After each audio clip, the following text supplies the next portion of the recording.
വടകരയിൽ കാരവനിൽ മരിച്ച നിലയിൽ കണ്ടെത്തിയ മനോജിന്റെയും ജോയലിന്റെയും മൃതദേഹങ്ങൾ ഇന്ന് പോസ്റ്റ്മോർട്ടം ചെയ്യും.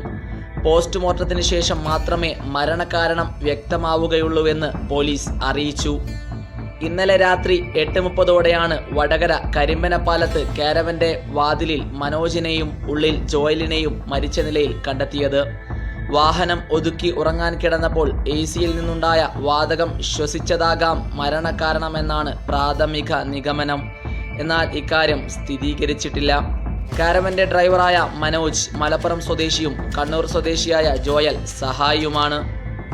മരിച്ചവരിൽ ഒരാളുടെ മൃതദേഹം കാരവന്റെ വാതിലിലും മറ്റൊന്ന് വാഹനത്തിനുള്ളിലുമായിരുന്നു. മലപ്പുറം വെളിയങ്കോട് സ്വദേശി നാസറിന്റെ പേരിലാണ് വാഹനം. പൊന്നാനി രജിസ്ട്രേഷനിലുള്ള കാരവനാണിത്. തലശ്ശേരിയിൽ ആളുകളെ ഇറക്കിയ ശേഷം പൊന്നാനിയിലേക്ക് വരികയായിരുന്നു കാരവൻ ജീവനക്കാർ.